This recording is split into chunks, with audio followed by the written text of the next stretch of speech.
Bonsoir tout le monde. Ça fait vraiment plaisir de vous voir ce soir. La salle est pleine. C'est vraiment génial. Merci d'être là.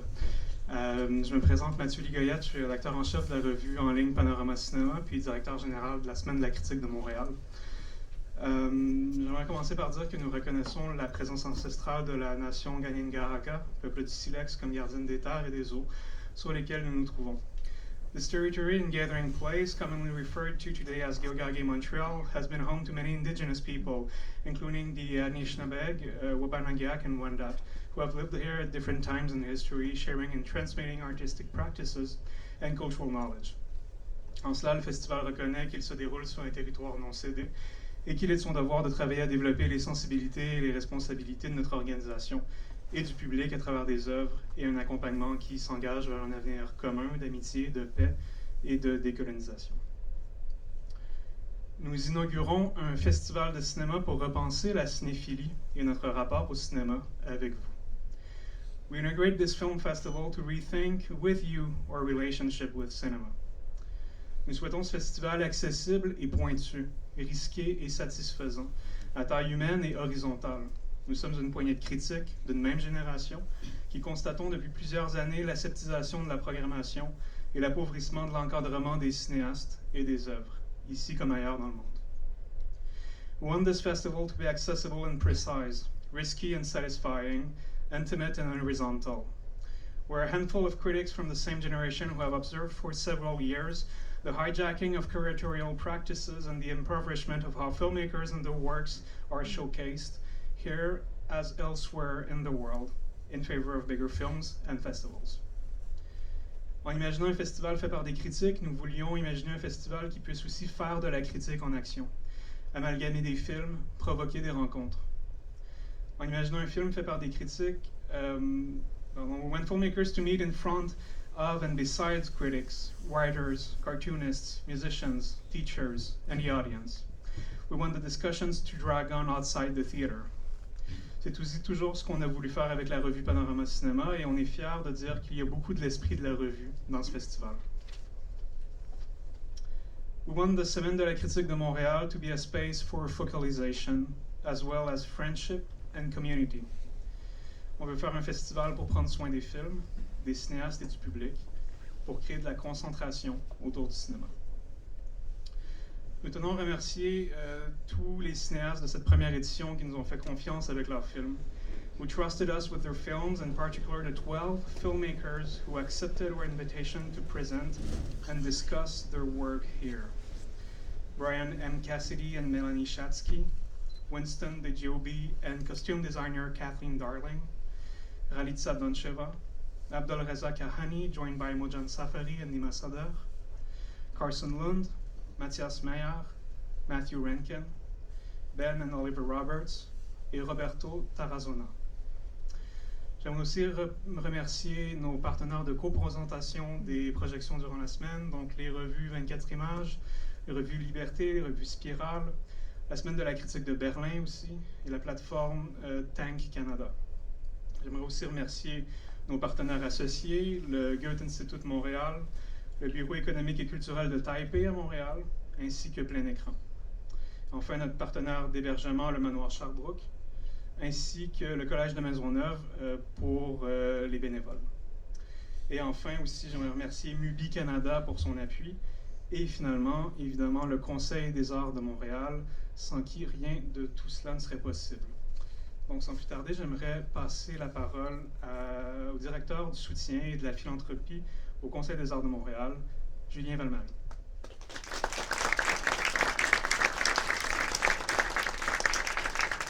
Merci Mathieu, bonsoir à toutes et à tous. Moi je suis vraiment excité d'être là, je vous le dis. C'est vraiment une fierté pour moi d'être présent parmi vous pour donner le coup d'envoi à la toute première édition de la Semaine de la critique organisée par la revue Panorama Cinéma. Je suis très fier de constater que le Conseil des arts de Montréal a pris les devants comme premier bailleur de fonds pour soutenir cet événement. C'est une vraie fierté. Et vous le savez que le Conseil travaille activement à maintenir un lien de proximité avec le milieu artistique montréalais et à remplir sa mission toujours de repérer, de soutenir, d'accompagner et de reconnaître les organismes comme le vôtre qui sont la vraie richesse de la vitalité artistique montréalaise. Bien que Montréal ne soit pas en manque d'événements cinématographiques, l'équipe de la Semaine de la Critique a su penser et organiser un événement qui sera certainement très singulier. Ce rendez-vous se démarque par son esprit et sa formule en privilégiant le soin et le nombre limité de films, la réflexion critique et les échanges, tout en offrant un espace de découverte et de réflexion sur le 7e art. Et je pense que vous partagez ce soin-là. Alors je lève mon chapeau à toute l'équipe. Vous êtes nombreux et nombreuses comme passionnés qui, chacun d'entre vous, vous avez œuvré à la réalisation de cet événement et aux partenaires aussi qui soutiennent au-delà du Conseil des Arts de Montréal. On se réjouit au Conseil, une fois de plus, d'être une bougie d'allumage pour un événement qu'on espère va se répéter de nombreuses années. Donc bon festival à toutes et à tous et merci à tous les artistes d'être là, de croire dans les arts, d'être présents dans les salles et de soutenir le cinéma. Merci.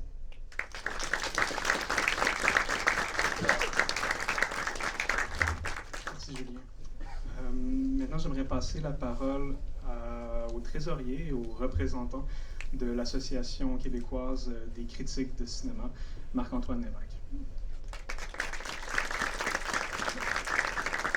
Bonsoir. Pour la canne accident de critique, j'ai chuté dans une salle de cinéma et je me suis fracturé le pied. Donc voilà pour l'anecdote, la critique peut être un métier dangereux. Donc, blague à part, je suis très heureux de représenter l'Association québécoise des critiques de cinéma, organisation fondée en 1973, qui a créé le premier prix annuel du meilleur film québécois, aujourd'hui nommé le prix Luc Perrault à QCC. L'association comprend aujourd'hui plus de 70 membres, dont plusieurs sont présents ce soir, répartis dans la province, représentant une quinzaine de médias, de revues imprimées en ligne, journaux, émissions de radio, blogs et balados. Nous avons deux missions principales: défendre et promouvoir la critique cinématographique, et ceux et celles qui exercent cette pratique, dur labeur, et défendre et promouvoir le cinéma d'ici et d'ailleurs, particulièrement les œuvres plus marginales, moins connues, donc les nouvelles voix et les nouveaux regards du cinéma. La QCC a accepté l'invitation de partenariat de la Semaine de la Critique de Montréal avec grand plaisir. On souligne et ressouligne grand plaisir, parce qu'on partage les mêmes valeurs et le même désir de trouver les nouveaux chemins vers le public et de créer de nouveaux passages entre ce public et les films. Merci à Mathieu Ligoyette, à Ariel Esteban Cayer, oui, et toute son équipe pour l'invitation et l'accueil. Ce désir à la QCC remonte à loin, puisqu'en 1977 et 1978, la QCC avait organisé son propre festival international du film de la critique québécoise, qui n'a malheureusement connu que 2 éditions. Donc, il y a une parenté évidente entre l'esprit qui animait le FIFCQ, c'est peut-être parce que c'était aussi difficile à nommer, et la nouvelle Semaine de la critique de Montréal, qui a un peu plus de gueule dans le nom. Voilà. C'est des apartés que je me permets. Donc, la QCC est fière que 2 de ses membres prennent part au comité de programmation annuellement. Pour cette première expérience, Justine Smith de Cult Montréal, qui est là aussi, et Mélopée Montmini de 24 images, qui est là aussi, ont été les élus et nous les remercions pour leur travail auprès de l'équipe de la semaine, dont plusieurs sont également membres de l'association. Donc, je ne sais pas à quel pourcentage, mais assez élevé. Donc, la QCC est d'autant plus heureuse que cette collaboration qu'elle cherche à créer des rencontres et des débats autour du cinéma et des films, ces lieux d'échange et de discussion qui manquent cruellement aujourd'hui, alors que le visage de la distribution et de l'exploitation des salles a tellement changé dans les dernières années à Montréal, mais également en région. La pratique critique a aussi évolué avec les changements médiatiques radicaux qui s'opèrent depuis les 2 dernières décennies, ayant de moins en moins d'espace disponible pour l'art et la culture dans les grands médias, et encore moins pour le cinéma. La pratique critique a changé au point de paraître avoir perdu son impact auprès du public dans un océan de simples opinions de surface, sans contexte et sans profondeur, ou pire, motivées par l'appât du gain ou des faveurs. Il nous semble que les critiques sont pourtant toujours les mieux placés pour servir d'éclaireurs et d'éclaireuses et de passeurs-passeuses auprès du public. Pour accompagner les cinéphiles, les critiques seront toujours mieux que tous les algorithmes de ce monde. Donc, Donc, c'était mon revendication critique. Donc, rien de mieux de clore les festivités de notre 50e anniversaire par cette précieuse collaboration avec la Semaine de la critique de Montréal, qui répond à notre besoin de rendre à la critique une place centrale dans le discours sur le cinéma à Montréal. Cet accompagnement est primordial pour un cinéma en santé, vivant et vibrant. Le programme de ce soir incarne parfaitement les bénéfices qu'un accompagnement d'œuvre peut apporter, et tout le festival. Le rôle d'un critique est celui de médiateur entre les yeux, les émotions ressenties, la compréhension ou l'incompréhension que vivent les spectateurs et spectatrices. Ils et elles bonifient l'expérience commune en tant que porteurs de ces réactions que provoquent les œuvres pour mieux les apprivoiser et idéalement les muter en une émancipation personnelle. Il faut voir les critiques comme des amis fidèles, qui sont toujours présents parce qu'ils et elles sont tous et toutes des cinéphiles avant tout. Cette présence, c'est la promesse de la Semaine de la critique de Montréal. Bon festival.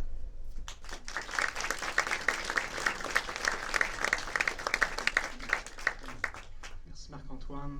Puis évidemment, merci encore à l'Association québécoise des critiques de cinéma.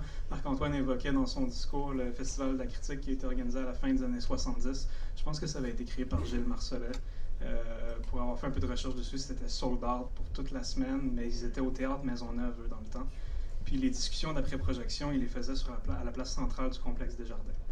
Fait que ça nous trace un horizon là, pour les prochaines années. On va faire le possible.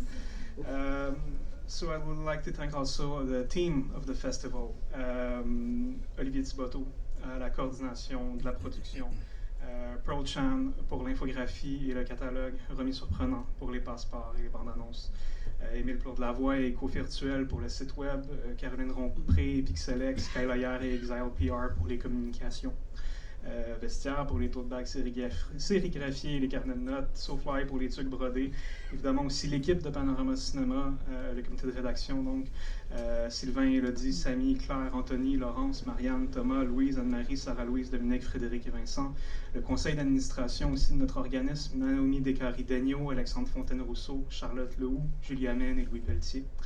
Évidemment, nos bénévoles aussi, les finissants en cinéma du Collège de Maisonneuve, et finalement aussi Matthew Rankin pour les photos de repérage qui ont permis à Ariel de faire notre identité visuelle. Et finalement, évidemment, Ariel Esteban Cayer pour la direction de la programmation et pour l'amitié. Merci Mathieu. Merci à tous d'être là. Vraiment, ça fait vraiment chaud au cœur. On ne lance pas un festival à tous les jours. Puis je pense que pour cette raison-là, ça ne me tente pas de faire ce speech-là tout seul. J'aimerais appeler l'équipe de programmation à me joindre en avant. Je ne veux pas m'éterniser, mais s'il vous plaît. Justine Smith, Olivier Thibodeau, Mélanie Contini, Pearl Chan aussi, qui a été essentiel, mais que les autres ne pouvaient pas venir à l'avant.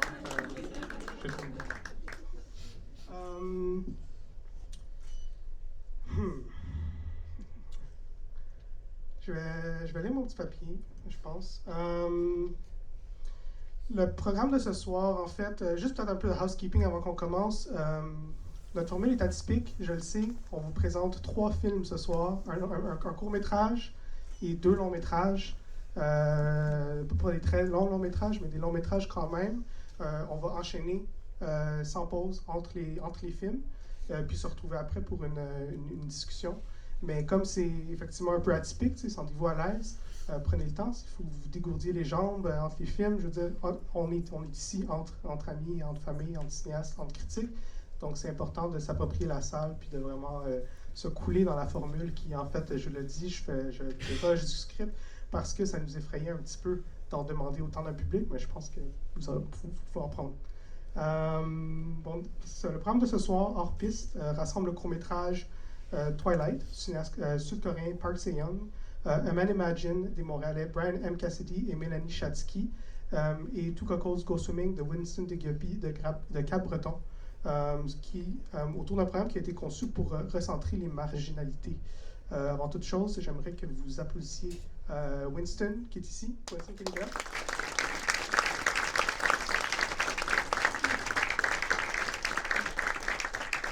Ainsi que Brian et Mélanie qui sont dans la salle également, au fond.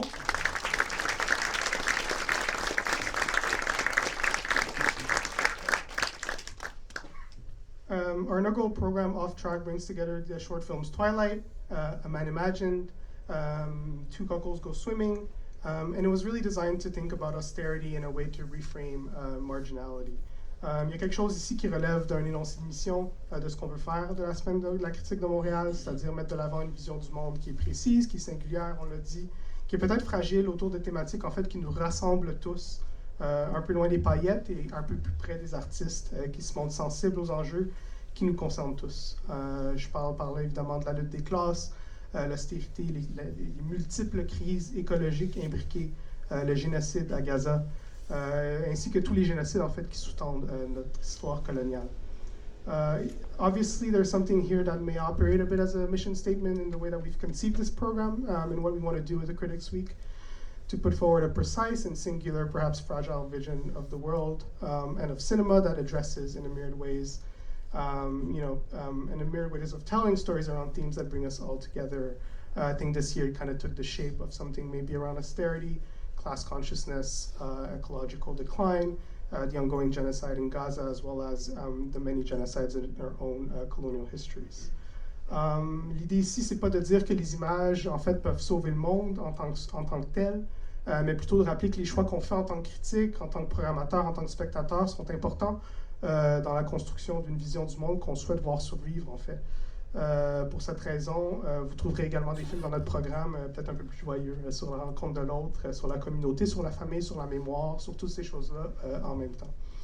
That isn't to say that images alone can save the world, but rather I think it's an opportunity to remind ourselves that the choices that we make as critics, as programmers, and as audiences are important in constructing a vision of the world that we would like to see survive. Which is also why you'll find films in our program that maybe are about community, family, memory, meeting others where they are, all those things together. Ce soir, vous irez à la rencontre de promeneurs à la recherche de lumière, de sans-abris rêveurs, d'actrices porno, de musiciens paumés, autant d'univers en soi qui ouvrent un peu vers le reste de la semaine. Tonight you'll meet woodland walkers, a homeless man with sublime dreams, as well as porn actresses and bar musicians from post-industrial Cap Breton. Pocket universes which will open for the rest of our program and the rest of our week. J'aimerais rappeler que la projection sera suivie d'une conversation avec Melanie, Brian et Winston, que je remercie encore pour la confiance à cette première édition. I'd like to remind that the screening will be followed by a conversation with Winston, Melanie, and Brian, whom I'd like to thank once again for the trust on this inaugural year. Please stick around. Merci, thanks, bon cinéma. And thank you.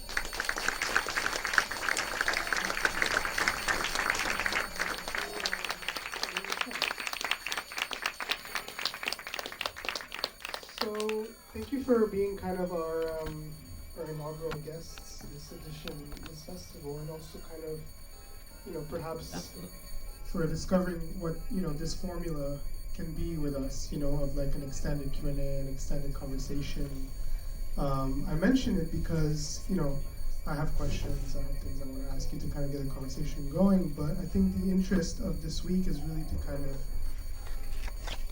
undo a bit of this kind of, ceremony that where, I ask, just ask questions, you just answer, they just ask questions, and this kind of like, and there's no time, we run out after 15 minutes and that's that.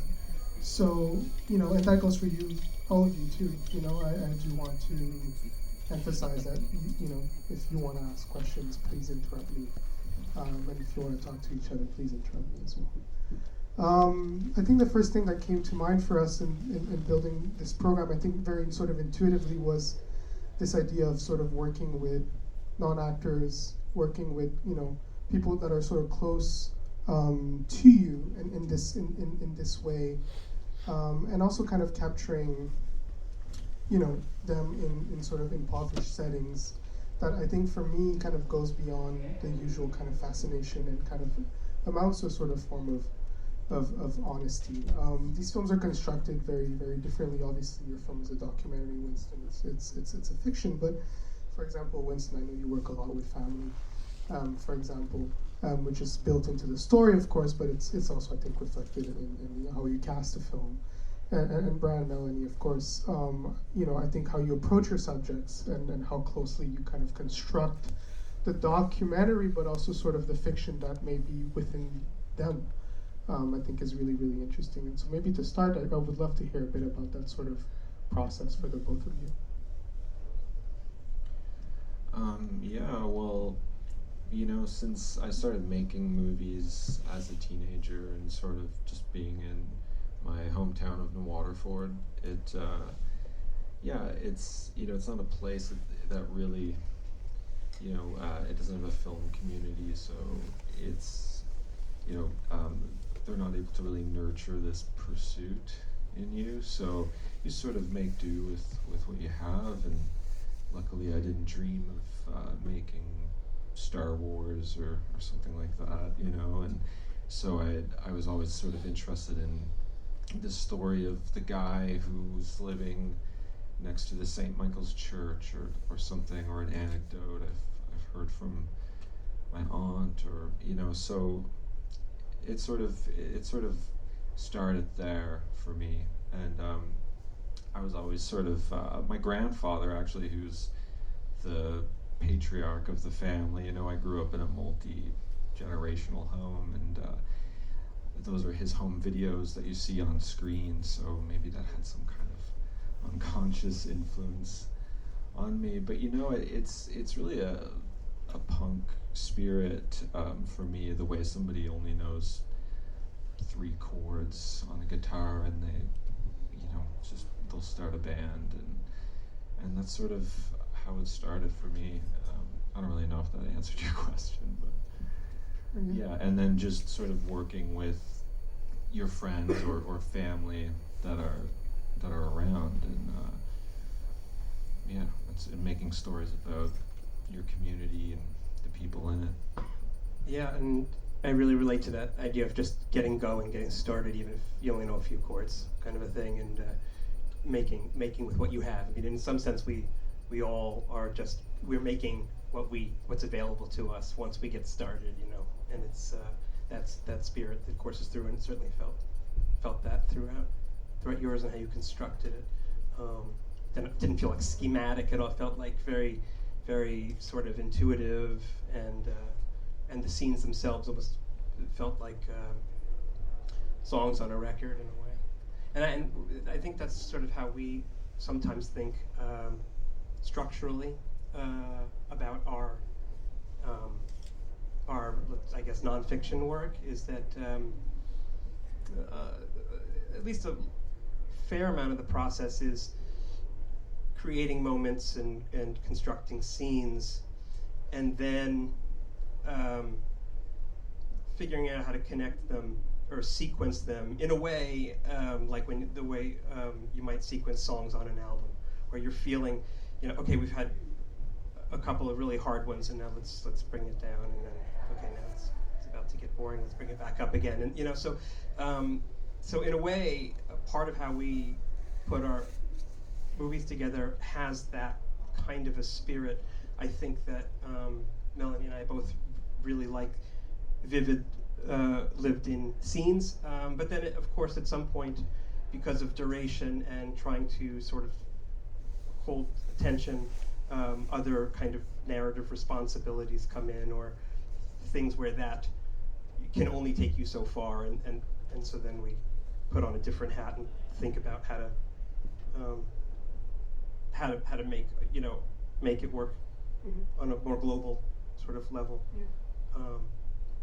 But you want to say anything about how we met Lloyd, maybe? Yeah, I was going to ask, you know, Twilight, which we opened with, you know, is a film that and I'll do this too, I'll kind of try to bring in the other film too, so we can kind of talk about it a little bit. You know, it's a film that its director, Sye-young, made with his dad and their dog, and sort of kind of trying to literally is a movie about trying to find the light, you know, and we kind of got drawn to this idea of starting the program with this sort of, you know, yeah, try to find the light, and leading into this movie with Lloyd, that I think is also kind of, there is a spiritual quality to it, where Lloyd definitely himself is trying to sort of find some sort of light. How did you meet Lloyd, and how did he come into your orbit in this sense? Well, both Brian and I have always had a tremendous soft spot for people living on the fringes Brian, when he was younger, worked in group homes with people with mental illness and various disabilities. And I, as an older teenager in my early 20s, spent quite a lot of time with people living on the streets, and would even sometimes invite them to come to my parents' house while my parents were out of town to shower and make them dinner.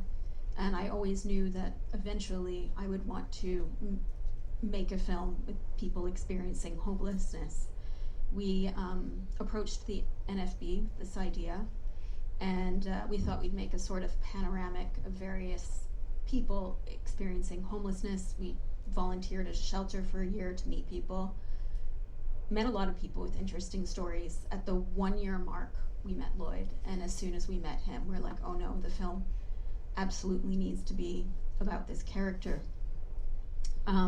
We met him right before the pandemic hit in mid-February of 2020, and then like 10 days after we met him, my sister passed away unexpectedly. And Lloyd was the first person we saw when we came back to Montreal after she'd passed away, and he, in an unusual sort of a way, became a kind of guide for us during a very difficult time, because at that point we were dealing with the pandemic, we were dealing with our grief, and though he's not a shoulder to cry on, he's someone who has navigated very difficult terrain, and it almost sort of means nothing to him. The pandemic meant nothing to him. He's able to pivot and just live, and that's the sort of richness of his life, that he always makes things work. Even though it seems like he's without, he's not without. So it's interesting when you mention the idea of poverty, because even though he doesn't have money, I've never thought of him as poor. And it's also really interesting that you mention this spiritual quality, because Brian and I have always thought that this is our most spiritual film. Yeah. So I'm glad that you picked up on that as well. There is something, I mean, I get to that too, because there is something, I think, not to make a bad pun with your previous work, but there is something where you try to get to the dream life of Lloyd and Winston as well. Like, I think, you know, there's something really striking in how you construct this sort of back and forth between the home videos and the sort of present tense of the film. But then there's this element of, you know, and a big source of the humor, which is this sort of element of almost kind of like a skewedness or sort of fantasy. Certainly with the who's contraption, which I love. But I think it has to do with maybe this sort of, maybe a sort of intuitive way that you construct the story, and a sort of process, perhaps, that I mean, that I'd love to hear kind of about, because both films are so dreamy, right? They're so in their way, and how do you construct this? Yeah, how do you construct this dreaminess? I was happy to hear some laughter. You know, I wasn't sure if it would read as funny at times, but it was definitely intentional. It's a comic tragedy in a lot of ways. But yeah, in terms of this dreamlike quality, I mean, I've always thought of the film as you know, a film about, quite simply, a lost love, or my version of a lost love story, and it's a thing where, like, for me, I wanted the form to reflect the way Molly and Sunshine would be remembering her trip home. So you have these dual perspectives, and so with that sort of subjective quality, I feel like that gives you a lot of freedom to sort of get strange and sort of go into more of a dreamlike, feverish quality that definitely is channeling what they're going through on that level, you know. And originally it was a traditional script, you know, playful. The structure was playful, but it was 80 pages. And the film is 82 minutes, so we really stuck with the structure a lot, like that was originally conceived. So the pool scene is in the same place in the script as where it is in the film. But it's kind of a thing where I wanted there to be spaces between the story facts that hopefully make you a little self-conscious as an audience, and you can kind of insert your own personal experiences into these spaces, you know.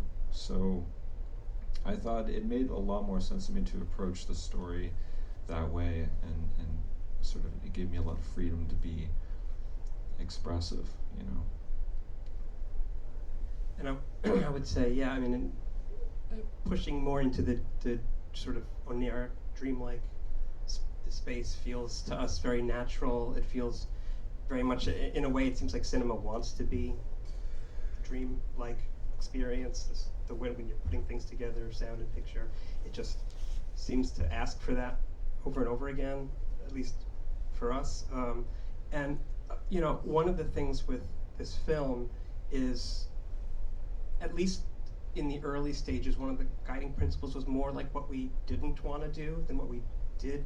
I mean, the proposition of making a film with the idea of homelessness was something we were like, you know, keenly aware of the tropes and well-worn images and cliches and pity parties and, you know, all of the kinds of things that so at first it was more like, well, we're not going to do that. We're not going to do this. We're not, you know, but what are we going to, you know? And so at some point we started to go more into that sort of these departures into abstraction, which we felt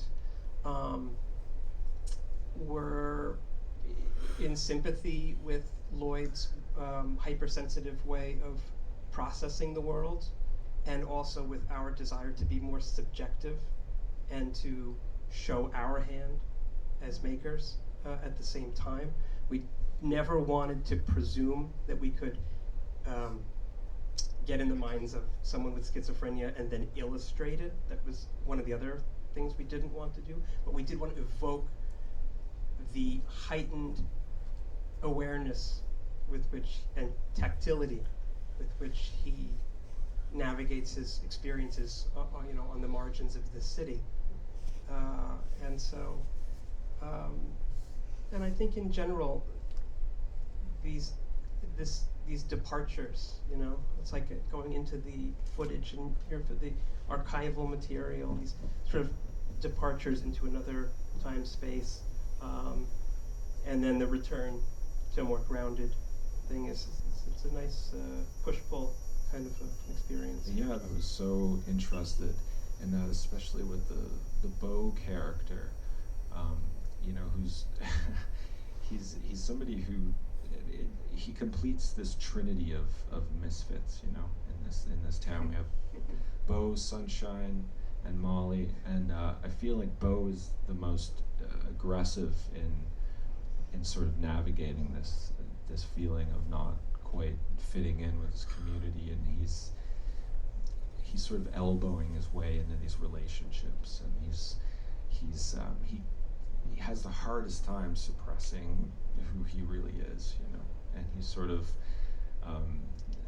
he has to complete a thought no matter what, and it turned into this expression of having him go into these spaces and sort of mess things up in this way that he's almost commenting on the story, in a sense the way we're maybe thinking about it as we're watching it. So there's a whole subjective quality to that, and I feel like, to go back to the home videos, actually, I don't know if you guys noticed, but that is my uncle in the later period and in the home videos with his girlfriend at the end as the credits are rolling. And when Sunshine is sitting at the kitchen table and across from his uncle, that is sort of that is the present day version of my uncle.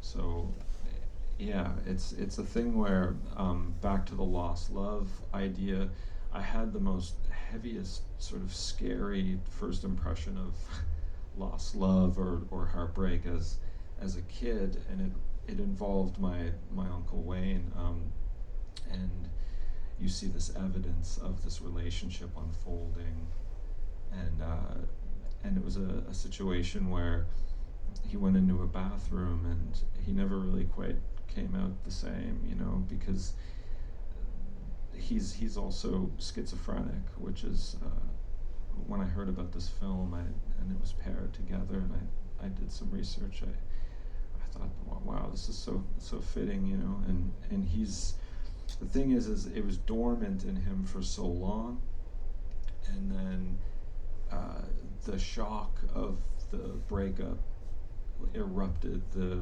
schizophrenia, and there was kind of this really tragic, romantic sort of truth to that, and it's evidenced in the home videos, and you see this unfolding. My grandfather had such a like unique way that I later appreciated of making home videos. He would just hang on people and until just linger and linger until, you know, this image we present of ourselves when we know a camera is rolling, it starts to drop, and then a narrative starts unfolding. And I would see this in his home videos, and I appreciated it when I was older, and I just thought they were so beautiful, and I had to work it into the film, and it was such a kind of a guiding light, you know. You're both really hands-on with the cinematography of the films, if I'm not mistaken. Winston, did you shoot this one, or was it I think you shot this one, no? Well, I had a DP for principal photography, and there are sections, especially near the end, anything with my Uncle Wayne at the table with sunshine. I'm shooting that, so that it's sort of it's just little bits throughout the film. And, you know, I gathered that material throughout the pandemic, and it didn't scare me to gather material this way, because it's how I've always made films, and to go out with my cousin recording sound and just sort of get what I needed was really just, you know, it was so familiar to me. So I asked because there's this closeness that I'm really interested in how you both kind of frame people, but also this sort of askewness to that, right? There's this attention to framing, which is kind of never the frame one would expect necessarily, I think. It's sort of, I look at it as a sort of photographer's eye in the midst of a narrative kind of film, and I love that tension, and I'd be curious to hear you talk about just framing in this way, and because it does kind of create this dreaminess that we were talking about, in this sense, this sort of sense of unease, perhaps, or kind of being a bit too close, maybe. And from that, I also wonder, like, how do you construct these spaces with your subjects or your actors? And is there a moment where you may be too close, or how do you balance that? Yeah, well, it's interesting because this idea of too close. Yeah, it's so I don't know. I'm very tempted to just get right up next to, very close to people. It's just something I've always gravitated towards. I don't have any great grand reason why. It's just a curiosity. Sorry, and I'll just interrupt here. One would think Brian gets extremely close with the camera. I mean, like, it can be here. Yeah. And one would think that the subject would be uncomfortable, but it's actually the opposite. The subjects actually enjoy, like it's a caress. They enjoy being kind of seen up close. So it's counterintuitive in a way. And particularly with Lloyd, what you just really hope for with someone, which I would say it's an absolute criteria, and which he met in spades, was he had an unbelievable ability to just see right through it. It didn't stop him. It wasn't halting for him. And you know, part of that is, as Melanie says, I'm used to doing it. It's an area I'm confident in. I can move in and put people at ease. But he also was just somehow able to completely just be himself, in those moments, in a way I've rarely seen before. And so the combination of somebody with such presence, such an extraordinary face. I mean, his physiognomy is just, I mean, he has a Lincoln-esque, I mean, we you know, one of the things that we spent a year kind of casting out of this shelter, and part of what we were looking for, we weren't so much looking for people's stories the way journalists would, and this is where our practice as filmmakers really, it's not documentary and journalism in a sense, but we were looking for someone kind of transcendent, someone who, if you were a painter, you might want to just paint over and over and over again, under different lighting conditions in different scenarios. Somebody who could just exist out in the world, and that we would sort of feel was inexhaustible. And you know, we found that with Lloyd, and you know, Melanie and I come from a background as stills photographers. That's what we were doing before we started making movies, and so we didn't go to traditional film school. So I think when we frame things or when we put images together, yeah, we're doing it out of just what feels right to us, and maybe that's where some of that askewness comes from. Winston, do you want to talk a bit about your... Yeah, I mean, for me, it's what really helps me make a choice of how I'm going to shoot the film. It's a thing where I am sort of obsessed with the aesthetic of the film. I sort of really value an aesthetic point of view. When I watch a film, it's something that really sticks with me, and when I'm sort of conceiving the thing, I'm thinking of he has to wear a floral shirt, or I need these lenses that they're uncoated, so when light hits it, it'll have this kind of ghostly flare.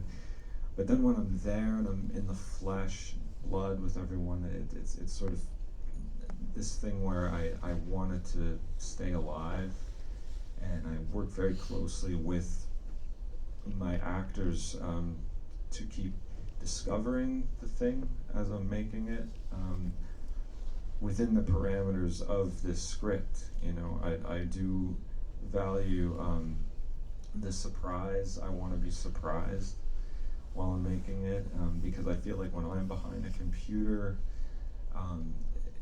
you know, alone writing it, it's sort of, if I could see the whole thing like that, why go out and make a film at all? You know, I would just put on a play, or I would write a book or something, you know, or try. But it's a thing where if I'm not discovering anything while I'm making it, it just feels dead to me. So really, it becomes a practical choice to cover everything in two setups, or go handheld. You know, I kind of box myself in to this structure as well, because I'm out there, I'm chasing moments on the fly, and so I know that later I'll probably have to make jump cuts, or I'll have to fracture the timeline in some way.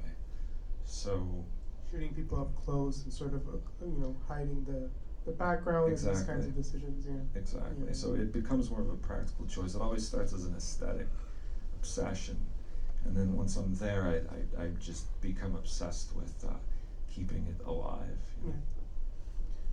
Yeah. With both your interests in these sort of marginalized spaces, I do wonder, you know, there is a bit of I think an interesting provocation that happens, where you kind of force people to look, and you force people to be a bit uncomfortable, perhaps. Melanie, you've talked about A Man Imagined as a film that, you know, very simply seeks to sort of create empathy for Lloyd and his situation. I think that is true of all of your films, and Winston, to an extent, I think that the way you film Atlantic Canada or Cape Breton and where you're from, there is this, you know, you don't shy away from the sort of rougher edges of it all, and I'm curious to hear a bit about that. I think there's a bit of a willful provocation there, but there's also a very honest and kind of empathetic outlook and gaze, and how do you balance that? You don't want to talk about it? Melanie's shy. I'm very Melanie's shy. Yeah, it's funny. It's a curious thing. A lot of this stuff we just don't give voice to, or really take too much time to look in the mirror at. The willful provocation. Sure. I mean, we like the kind of work we like in all of the arts is tougher, or you feel that you're right at the edge of something, or maybe you've crossed a line, or there's an energy to that is just probably who we are at our core in a way, and at the same time, I think we're very people say that we're non-judgmental. I don't think anybody's non-judgmental. I mean, but people who have worked with us or watch our films tend to think that it's free of judgment. And to a large extent, I mean, it's the kinds of judgments a lot of people have, we don't have. And I think that creates a space where things really kind of get interesting. And I guess we sort of feel we will have achieved something if we were able to bring everyone together and get very, very close to some line, but we all go there together. And I mean, but it's so for sure. I mean, all of our films are like that to some extent.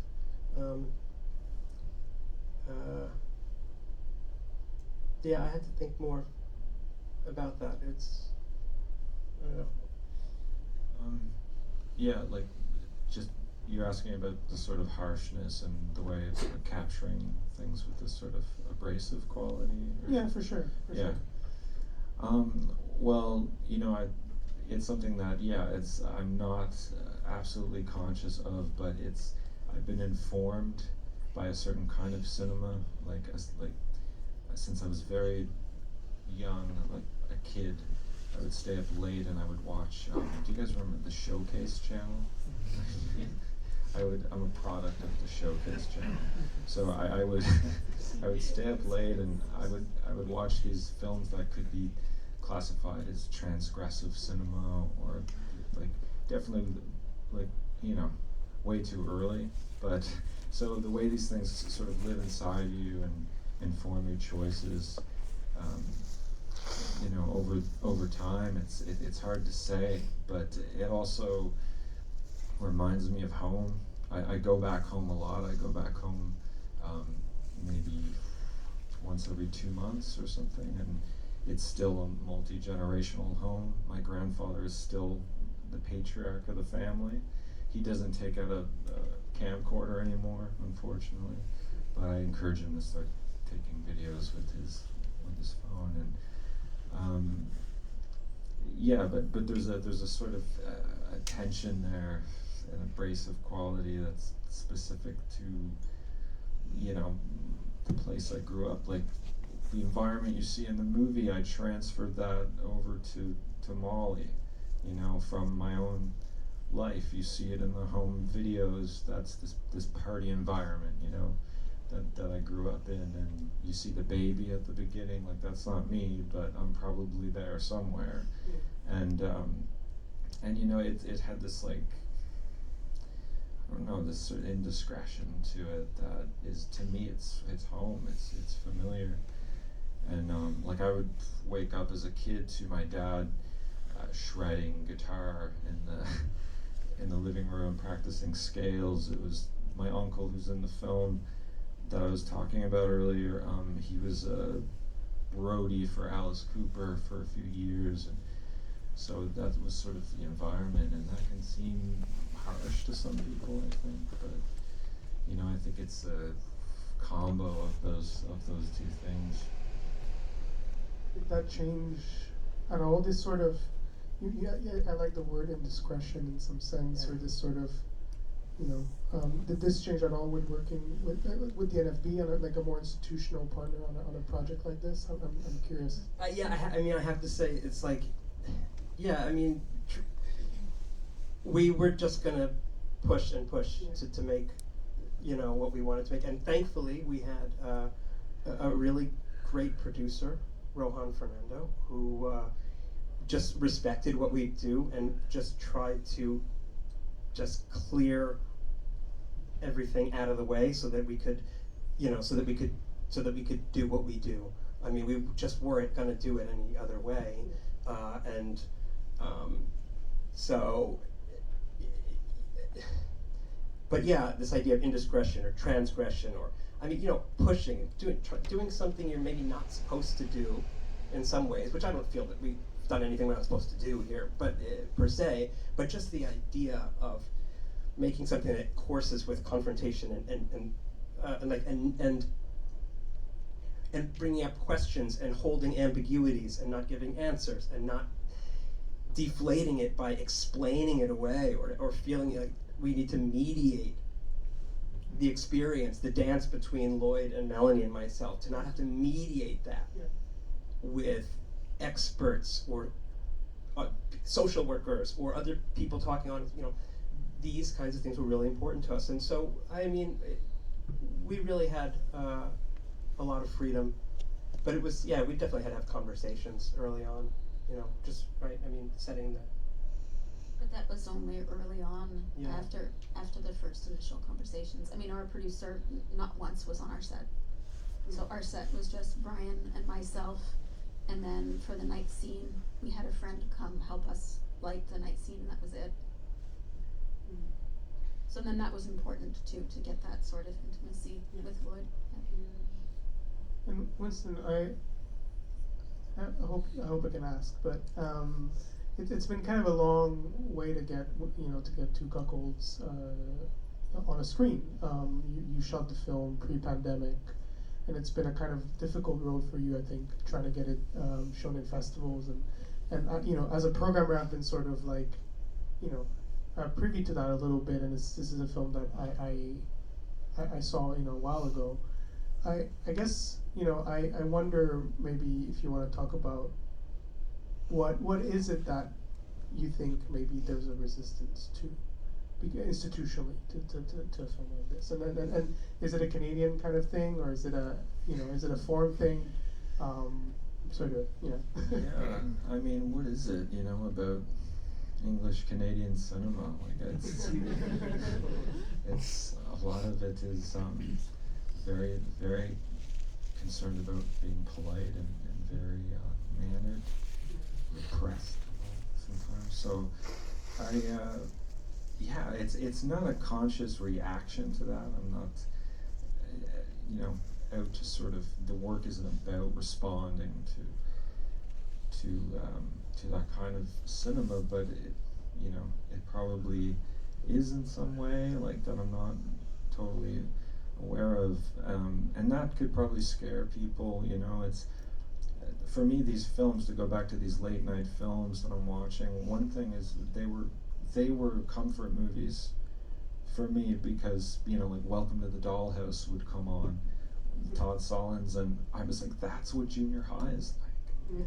You know, that's, and it was this honesty, it would capture our capacity to be so cruel to each other, and you know, there's such a just exhilarating honesty in that, and that's sort of something that I'm probably channeling, and it's informed me for so long, but I think it can scare people, but I really don't know. I mean, it was confusing, but I mean, some of you are probably like, yeah, no shit, you know?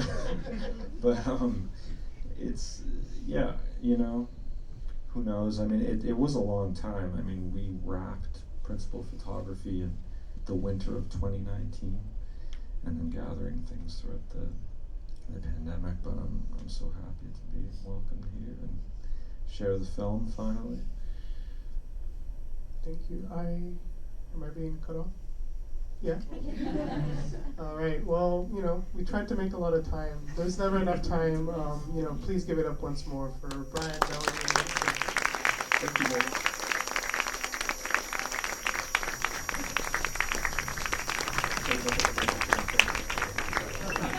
Good night.